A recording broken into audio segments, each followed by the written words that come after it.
It's pretty loud.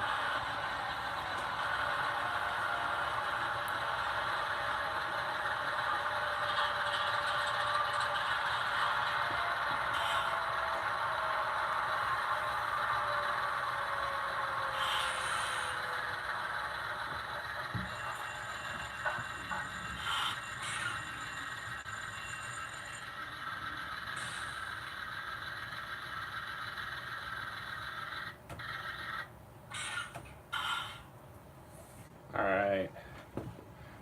Hey guys, how's it going? Hopefully the video looks better this time. You'll have to let me know. It was kind of wonky last time. So anyway, we have another live stream tonight, and we can do many things really. I can get trains running again like last time, but I'll try to answer questions a little better this time as well. So if you guys want to see something or would rather do something other than run trains, just let me know. I haven't really set an agenda yet. This is my first scheduled live stream, so I just figured this would be sort of just a hangout and chat for anyone who's interested in hanging out at the layout here tonight. But maybe in the future I'll try to set a bit more of an agenda as I start to figure out what you guys are interested in seeing. So I guess before we start, for all of you guys watching, oh, good idea. I'll check out the DCC system. I've been meaning to do a full video on that, so I'll still do that and get that uploaded. But we'll take a look at that here in a second. Anyway, nothing. I think last time I did have. You know what? I don't remember. I think I had the grass in. I have no idea actually, but I have some trees and bushes started here. If you can imagine, between where the grass stops there and where it starts there, that'll just be some pretty densely packed trees and bushes. Of course, I'll cover this in an update, but there's a place in Crawford just like that, where if you look down the tracks, there's some pretty densely greenery over there. And then down in the corner, I just put in a bit more grass, so that's looking pretty cool. So I need to continue the dirt and grass along the corner. I haven't moved on here yet because we still got to do the drywall up in the corner. And then I think something I had started last time but didn't complete yet, and obviously it's still not complete, but this is a cool little, or eventually will be a cool little scene with two little hills here. So if you guys are familiar with Crawford Hill, there are a couple places where you can still see the original track arrangement. Now this isn't, I'm not modeling any specific portion here, but I did want to sort of mimic a place where the original track alignment was, and it's since been moved. So you can see where that cutout was. And that will now be just like a dirt road, and we'll have trees on either side. And anyway, that'll be pretty cool little scene in this corner. And I figured by doing two little hills, it'll give it a bit of depth. So that was my thinking there. Yeah, no, we're gonna run trains, don't worry. But they're loud, so I wanted to get other things out of the way before we do that. So I've got a train sitting up here ready to go. And then another thing I worked on, and actually you guys probably noticed, now we do have trains up here, and that's because last weekend I started to get a bit of the staging yard up here finished. So this looks really janky. It's terrible lighting, I apologize, but I have a couple tracks in here so we can at least bring a full-length train up to the grade and park it here and then swap power if we need to. So for right now, that's what I've got to work with, so that'll be fun. And someone had asked, I don't remember now, about the DCC system. So I'll grab this. This is a controller. If you take a look down here, again, sorry for the mess. I've been working on stuff and I never really clean up. So this is what eventually will be a control panel. So you can see where I have all my sub buses going in there. Right now they're just sort of daisy chained together. And then down at the bottom, I have my two light power supplies. Those are these guys on the left. And then back in the corner, that's actually the command station. And it looks stupid because I have a piece of duct tape on it, but that's really just to hold it in place for right now. It'll eventually move, but it tends to tip back But yeah, I just see someone asked if I'm from Indianapolis. Indeed I am. I live here in Indy, always have, so it's good to meet another Hoosier. And then this guy down here is the, I can't remember what it is, I think it's a 7 amp power supply. So that's what's going there. Hello, Minnesota BNSF modeler. Good to hear.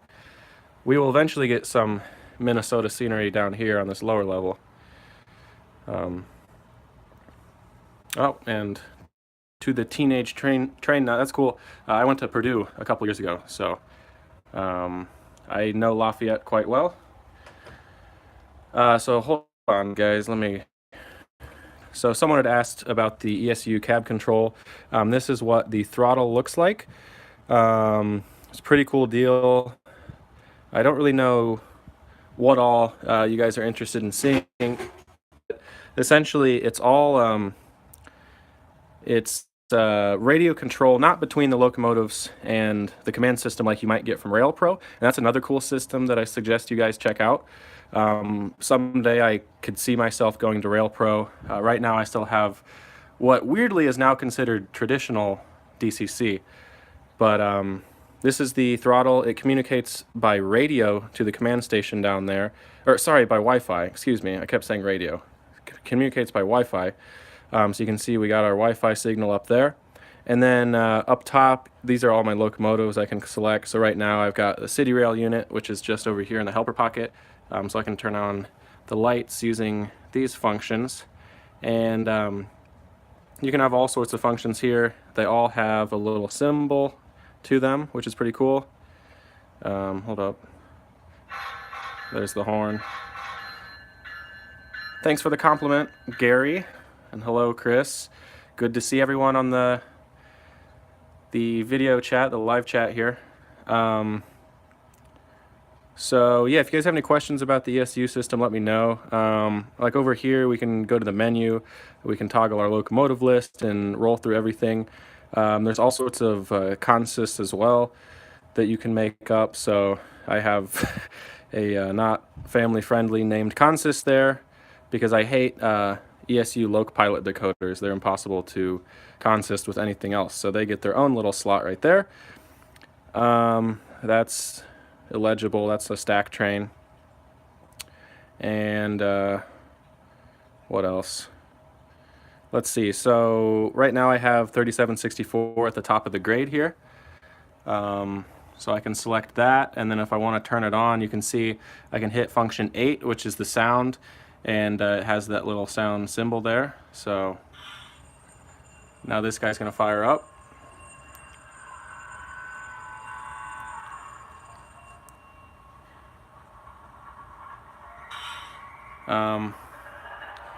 So yeah, and then you get a big knob up here, which you guys can see, and then I hit this once, that does one speed step right there. You can see there's our speed steps. If I hit it again, it goes up, and then the bottom button there, as I hit it, brings us back down.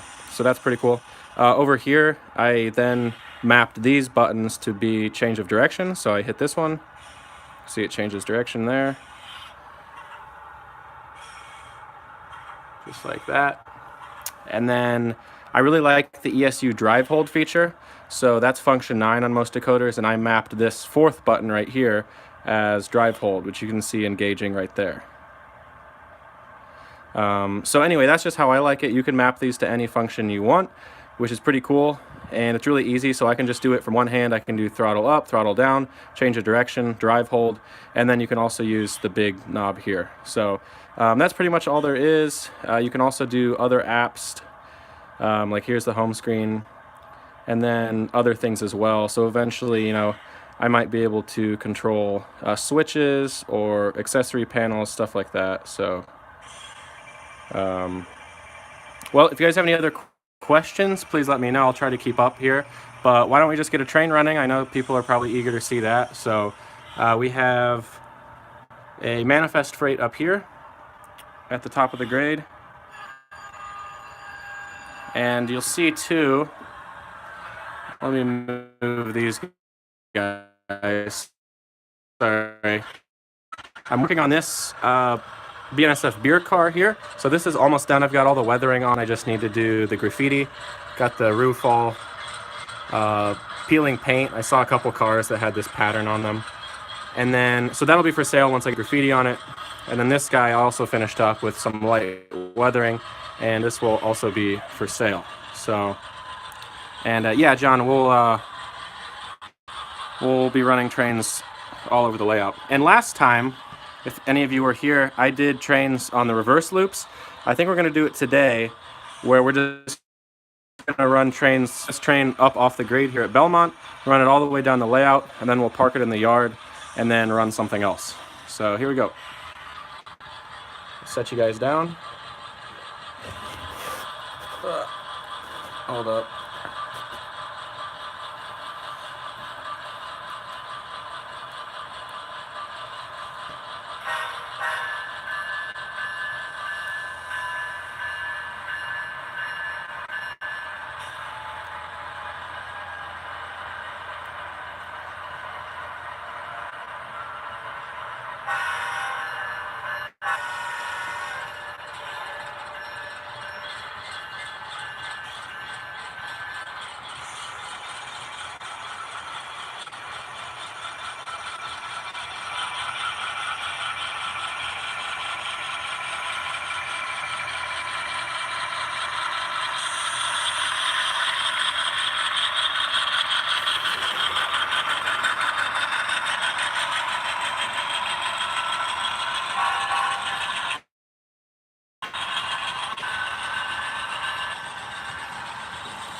Forgot about this car.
To Carl, sorry, it's hard to see the questions when I have the camera in certain places, but Carl, you asked about the upper staging.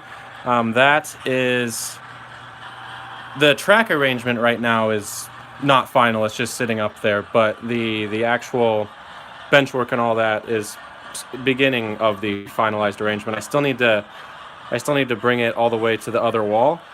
So not all the bench work's in right now, but at least we have the curve in, so that's permanent, and then we have a couple tracks sitting there right now. So, and then hold up.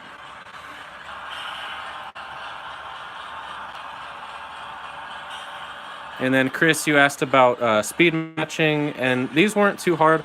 I'm having a weird problem with the Dash 9 here. It's got the new version 5 decoder, and for whatever reason, I can't get it to switch to the 3-point speed curve mode. So, oops, my bad.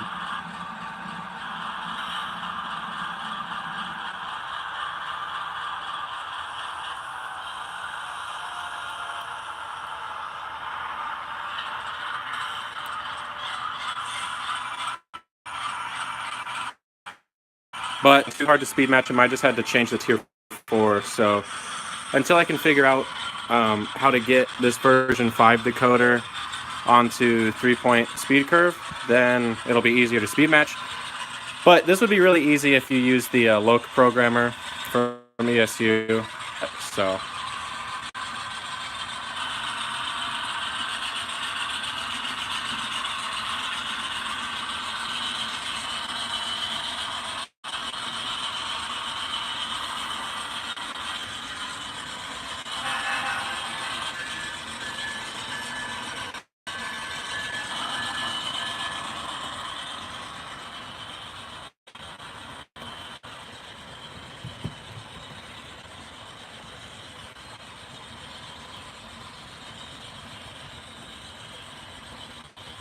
So yeah, to Carl, I figured that's what you meant. But yeah, the track arrangement's just temporary right now. I think what is gonna be kept is the curve, and that's pretty much at my 26-inch minimum radius. So first turnout really, because I don't. And I guess I'd be willing to compromise and do something at like a 24-inch radius. Plus, really, when we're at the staging yard here, I don't think the load on the curve will be that great, so even like a 22 wouldn't be terrible. That would certainly help get track capacity up here, but that's about where the yard ladder would have to start,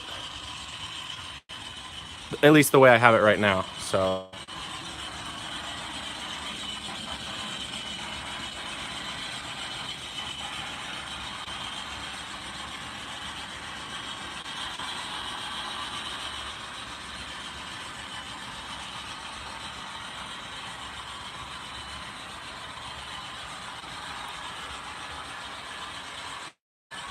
I just had a problem develop on my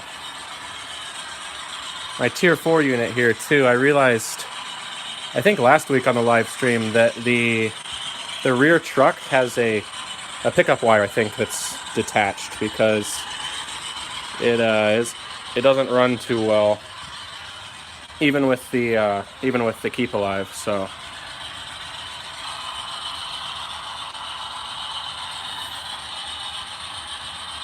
And this is scenery that you don't really see much, because for the past couple months I've been focusing more on the upper level, but this will be pretty cool.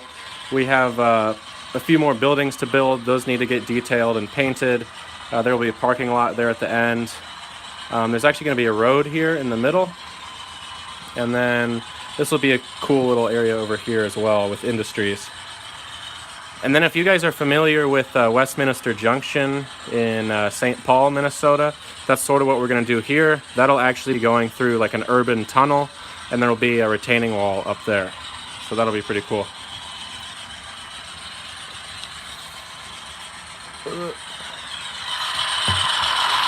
That's terrible. Shit. Hold on.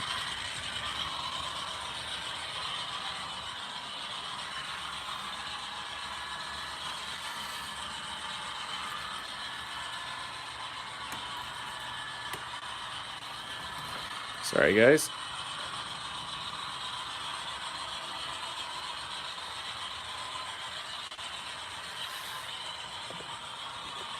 So we'll come into the yard here. And BNSF, Ryan from BNSF Rail Fans isn't with me. We live in different states. So I'm here in Indiana. He lives in Massachusetts, in Boston. So we don't often get together. Last January. So hopefully we get together sometime this summer, but he's not at the layout right now.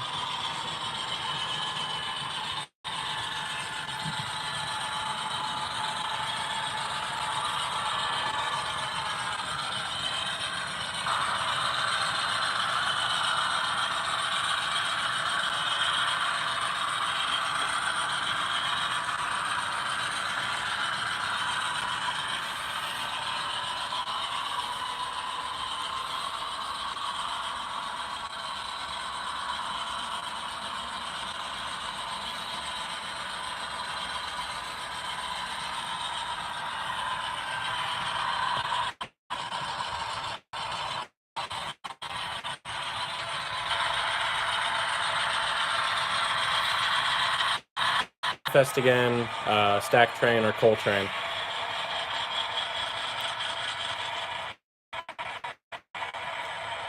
And then be sure to ask any questions. I am at your mercy, so.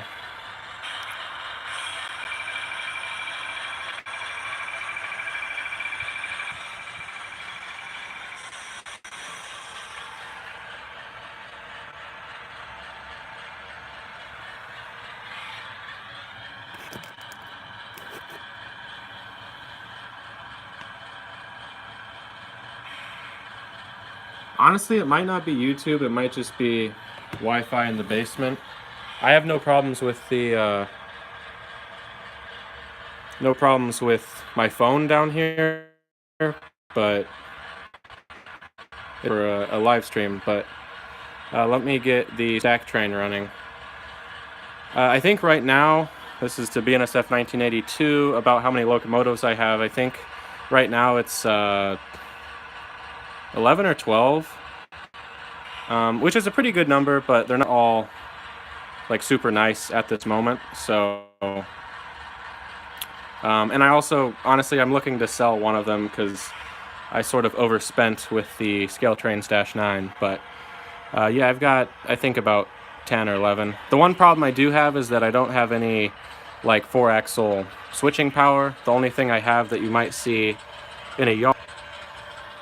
Anyway, let me set you guys down. I'm gonna set up this stack train, so I'm just gonna have you in place here.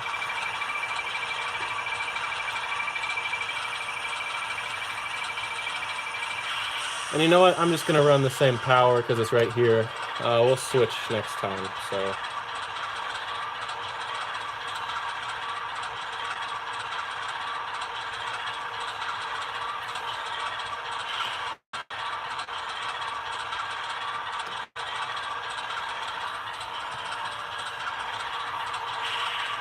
Alright, so here we go. Excuse the panning. I know this is probably really jerky. Can't do it much better.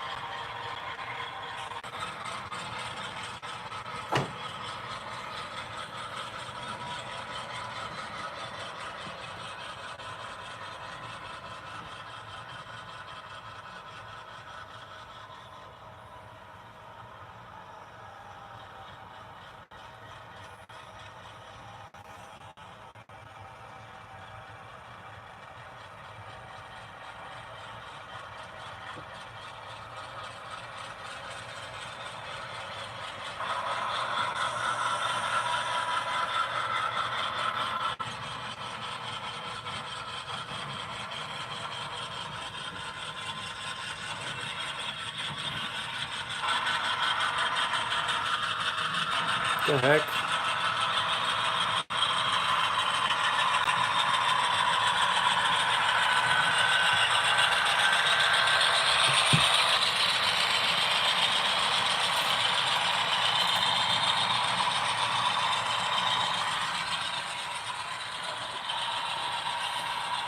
Put you you guys on a tripod here. Excuse the movement. There we go.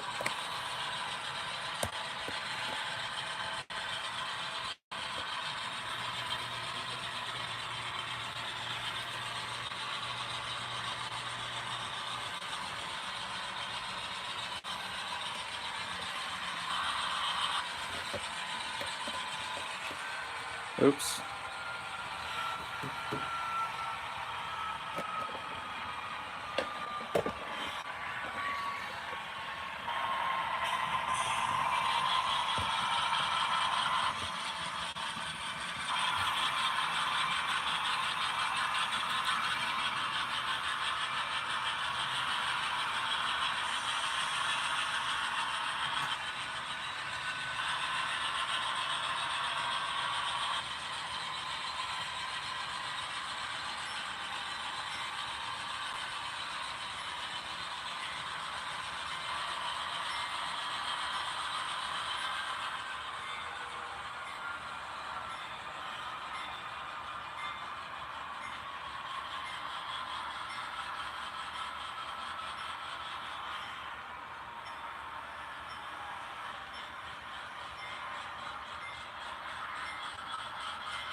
Yeah, Joe, probably do need a bit of refueling, but they were coming down grade the whole time, so they could save a bit there.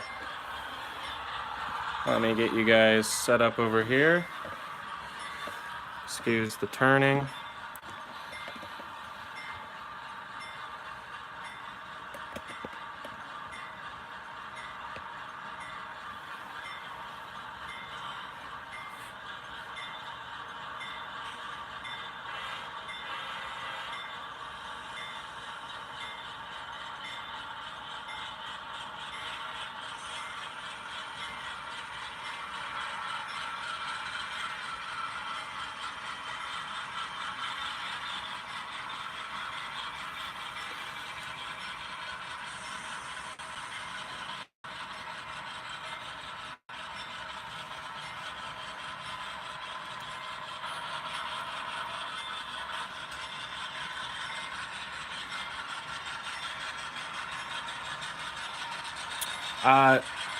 East Texas Railfan, question about distributed power. I have done that before and it works fine. You really got to do it with locomotives that are well speed matched, which seems pretty obvious, but not everything I have right now runs perfectly together because I'm usually just using 3-point speed curves and I have a mix of decoders. But once they're all ESU Lock sound, they should speed match pretty well together. And that makes running distributed power pretty easy. Even with the tough grades, it's pretty good.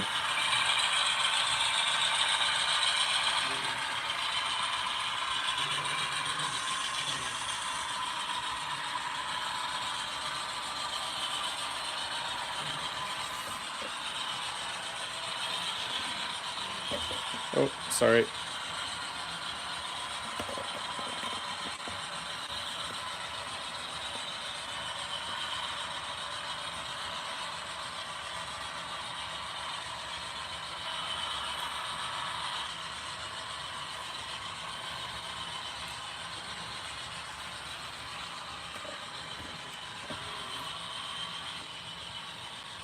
Hey there, Tim.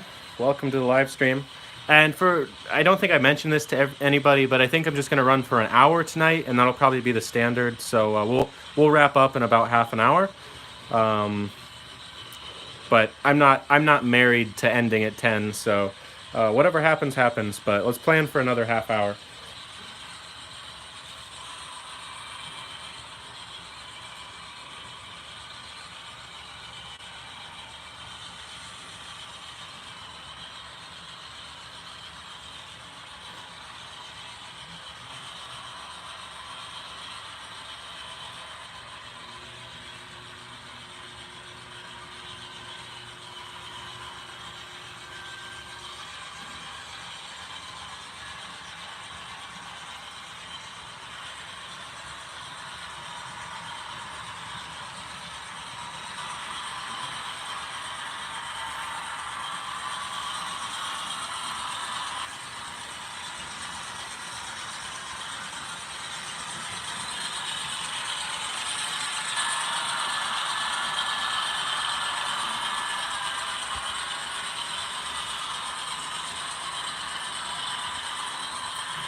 Sorry.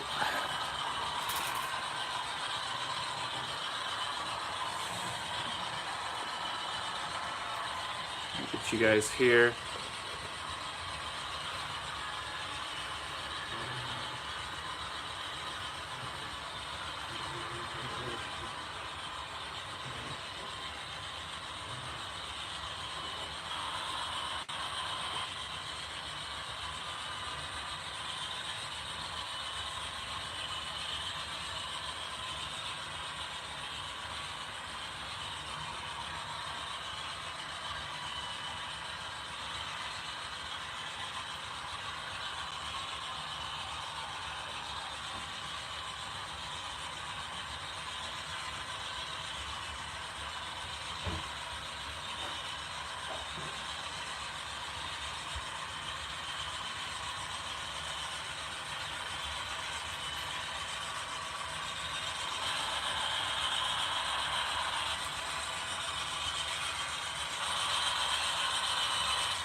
So Ryan asked what DCC system I use. I have the ESU cab control system.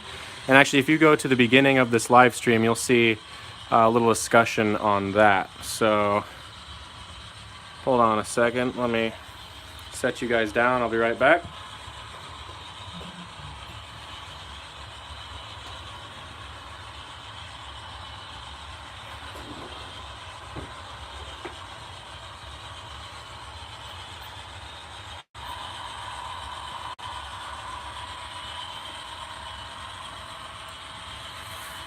I'll try not to make this too shaky, but we finally can get trains running up into the tunnel here.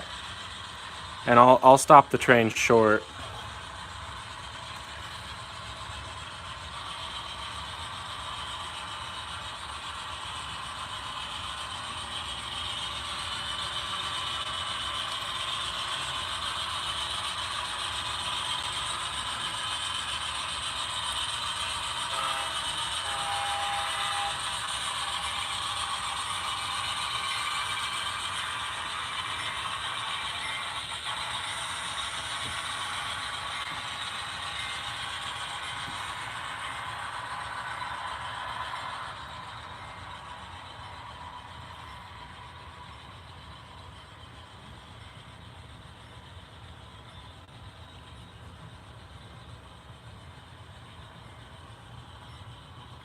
Oh. Alright. Let me run to the other side real quick and then we'll get a train going downgrade. The decoder, both decoders in those locomotives are ESU Lock sound, and then they're both from scale trains as well. And then the lead unit, someone asked, is a Scale Trains -9 that just got released like last week. So, and then going back, sorry for the delay. Carl, you asked about the helper pocket. I simplified the setup here, and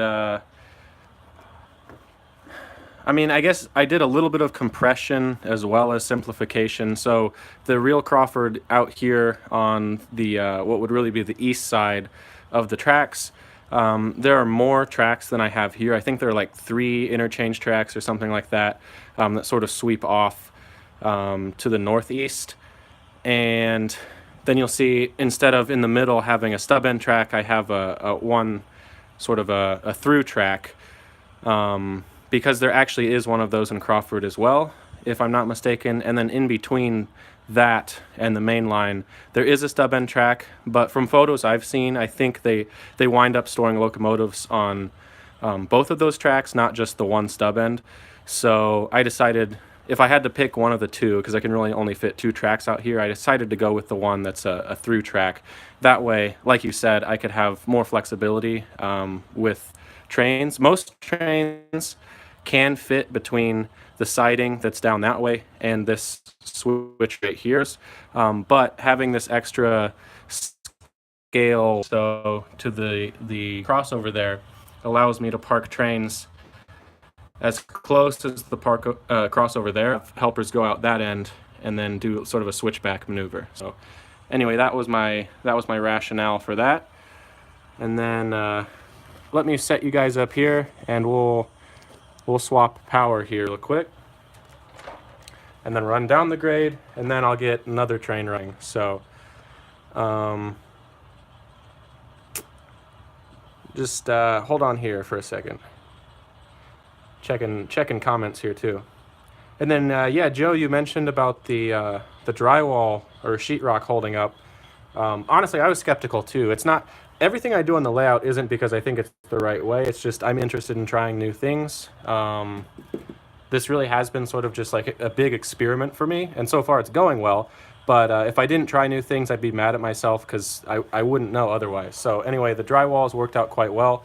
There's no problems with it. So anyway, hold on just a second, guys. I need to grab a charger as well as swap the power here.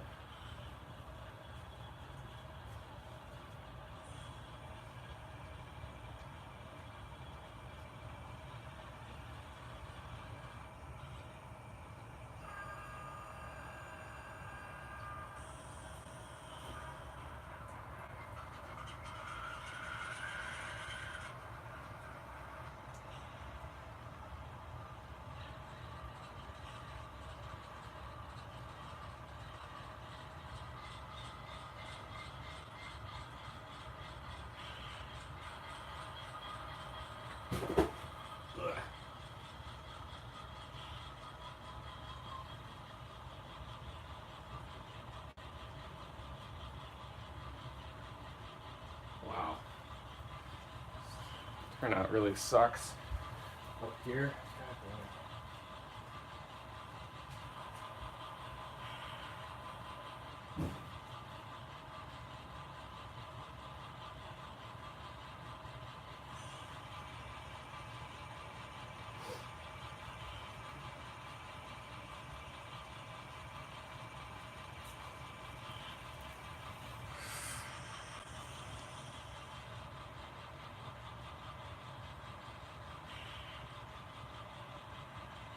See you, Joe. Thanks for stopping in. Yeah, I really like ESU lock sound decoders as well. I think honestly this new -9 file is pretty good from a prime mover perspective. I mean, it is you know, the correct prime mover. There's no debating that. It's just a matter of where they recorded from, as well as like the height of the microphone, where, you know, and direction as well. So it just depends. They did a 7FDL16 prime mover file. I think it was 2 releases ago, and it had a really unique sound because it was one of the units that had a turbocharger imbalance, so it tended to make a screaming sound, which I find really cool, but it's sort of an outlier when you consider all the prime movers out there. Not all of them make that sound. But I agree, yeah, the horn's a little weird. It seems not the best they've done, but again, like someone else mentioned, I think it was, who was it? Sorry. Yeah, Andy talked about the being able to download your own sounds and all that. So that's the one thing I mentioned earlier in this stream, that I was really interested in RailPro. I think they have a really good physics engine, as well as the consisting mechanics and all that. It's a bright future for radio control. But the one thing I don't like, or not that I necessarily dislike, but that I wouldn't be able to step away from, is the quality of the sound files you get from ESU. And I'd rather not pay twice to put a RailPro board on top of the ESU board. So if RailPro ever gets really good sound files and functionality, then I might switch. But anyway, hold up. Sorry guys, this is taking me forever. All right, so I'm gonna use this power here, and I'm too lazy to switch the end car there, so we're just gonna run with the flashing end device on there.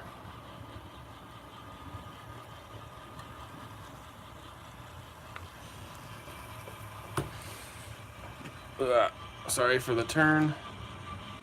Actually, you know what? No, I'm gonna switch that last car real quick.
Question about notching. That's a great question. You mean like automatic notching? If it's possible to like change the speed steps in between the notches? If that's the question, then I'm not entirely sure. I know for certain you can do that on Tsunami decoders, but I've never tried it with Loc sound. So good question. Maybe someone else knows. but hello, Auburn, California. Thank you for stopping in. And David is asking for a layout tour, so let me just get this train running down grade and making, oh geez, of course, it never couples.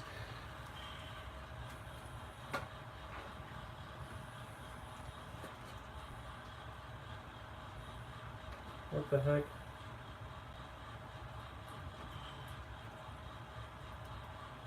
Sorry about that. Someday I will get my couplers standardized so that an operating session could actually happen. So just give me a second here.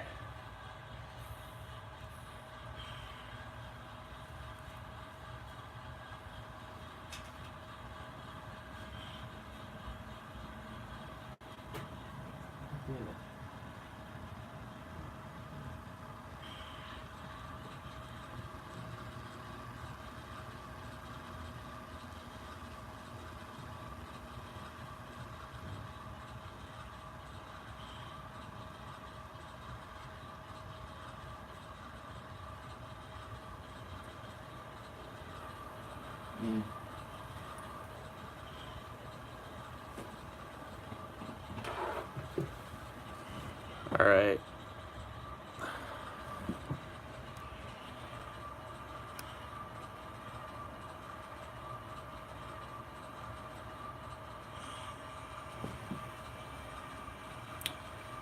Okay, so a couple of people asked for a layout tour. Since we're here, I'll do that really quick, and hopefully I don't run out of battery. So up here on the upper level, coming out of the staging room, you just saw that stack train leave, and we'll catch up with it here in a second. This up here is Belmont, Nebraska. In reality, there isn't a sweeping curve like that, nor is there an active tunnel, but there was an abandoned tunnel, the only one in the state of Nebraska. So this is the top of the grade here of Crawford Hill, which is what I'm modeling here on the upper level. So this is the upper level, still over here to the right. This is the top of the grade. This is the bottom of the grade of the upper level. So let me grab, sorry, I had to grab the cab. So as we come around the curve here, this up here is what is referred to as Breezy Point on Crawford Hill. Now we're entering the upper Horseshoe Curve. This roughly resembles the area of that upper Horseshoe Curve, as long as you ignore the track up there. But, you know, creative license, I thought it'd be cool, rather than pulling a backdrop there, to open up the scene, give it a bit of depth. So the train's still coming down grade here. This is about a 2 to 2.5% grade, even steeper in a couple parts. So I'll just sort of narrate as this train runs. But I keep forgetting to get a charger, so might have to stop that here in a second. Speed it up.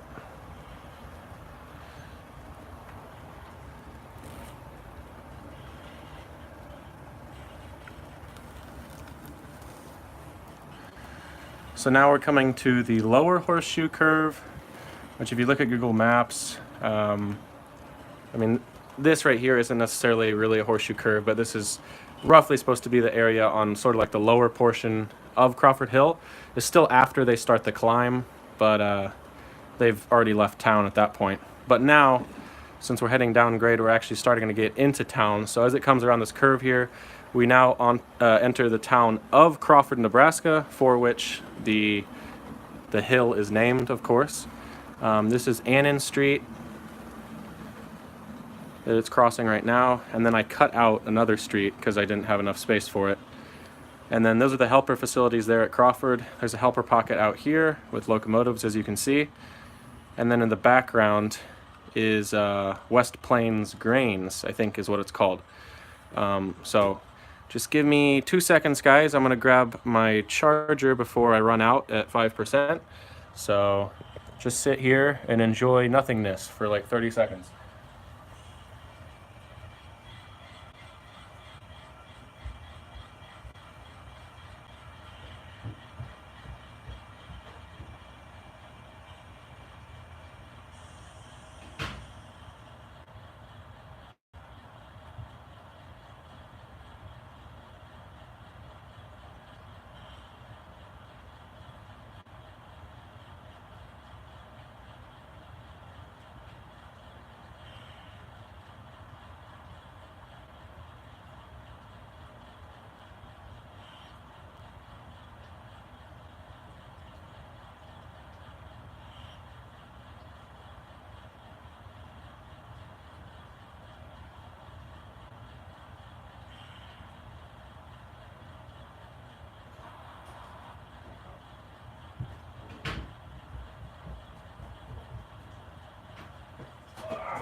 Hold up. I am back.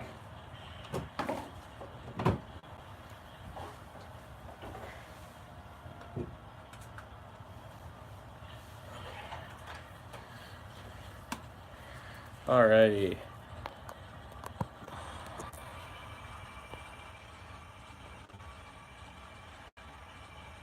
All right.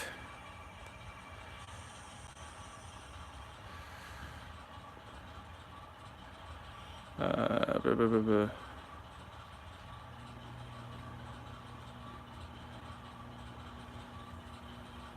All right. Yeah, I just got a question about rolling stock update. I'll for sure do that. I've wanted to in the past, and I have done one once, but I honestly just don't get enough done with my locomotives and stuff. If I'm working on the layout, it's generally either getting track work or electrical, or now I'm starting to focus on scenery. So I honestly don't get a ton of work done on locomotives, but really that's my ultimate goal. I mean, the coolest part to me is the motive power and the rolling stock, but it's not really any fun for me to have it unless there's some cool scenery for it to roll through. So once I start to get some significant scenery done, I'll start to really customize my locomotives and make them look great and operate as well as possible too. So anyway, let me keep running here. We'll continue the layout tour. Although I have been doing some weathering lately, I kind of go through ebbs and flows with the weathering. I'll do a bunch of it for like a couple months and then stop. And honestly, that's just the way life goes, really. It just has to do with schoolwork and all that. So, but yeah, you can see there's a boxcar. I just got weathered. I still need to do graffiti. The car there, I just finished weathering up. I still need to finish this reefer here. It has some pretty cool graffiti on the other side, and I still need to do it on this side, of course. I'm working on doing something, making this Santa Fe car, which is a Bachmann model. I want to make that pretty cool. I'm wiping off the weathering on that car and starting anew. It looks pretty cool on the other side. This was like the old version, and then I actually learned how to use oils, and now it's looking much better. So there are a lot of projects going on, but generally, the stuff that I'm really proud of, I wind up selling because it looks good, which is a little unfortunate because then people don't really get to see it. So let me so anyway, here's the train. You guys just saw that it exited the upper level there. It's now coming down the lower level. Right now, it's technically rolling through what will be Westminster Junction. Excuse me. And honestly, I've flip-flopped like 100 times on the layout of the lower level, like what exactly I'm modeling. For a while I was like, this is going to be Prescott, Wisconsin, and we're going to have a river and all that. We probably will still have a river there with a bridge, but I've also considered making, I don't know, I won't go into details now, but this lower level is going to be Minnesota area, around the Twin Cities. So there the train goes around the curve there. Let me unplug. And then, excuse me. So now as the train comes around the curve, you can see that if we look on either side of the backdrop, you can see where the train came out of the hole up there, comes down the grade here, and is now rolling through our little junction over here with all sorts of industries. Excuse me, got to turn around here. So we have a brewery right there. That's what that is. We have the older building is in brick. These two newer buildings out here haven't been painted yet. That'll be sort of like the new part of the facility. Then down here we're going to have a dry transfer unloading area, and then a warehouse back there, as well as another building which hasn't been built yet. So there it is again, rolling through Westminster Junction. Right about here where my fingers are, there'll be a short little tunnel, just like on the real thing, that these cars here will be rolling through eventually. And now we are crossing the doorway here. So those are the stairs that go, you guessed it, those go upstairs. And then We have a drop bridge here. Train's rolling this way. Now we're coming back past the industry area there. And now we're going to roll into the yard. So down at the end here, now you can sort of see everything in reference to the upper level. So down here now we have the engine facility beneath the lower horseshoe curve there. And let me make sure we're all lined up. Yep. And then this is the yard that sort of fans out here. It's not a significant yard. I mean, we can do switching and all that. And we can probably hold a couple trains full length. Let me put this guy back in. Forgot about that.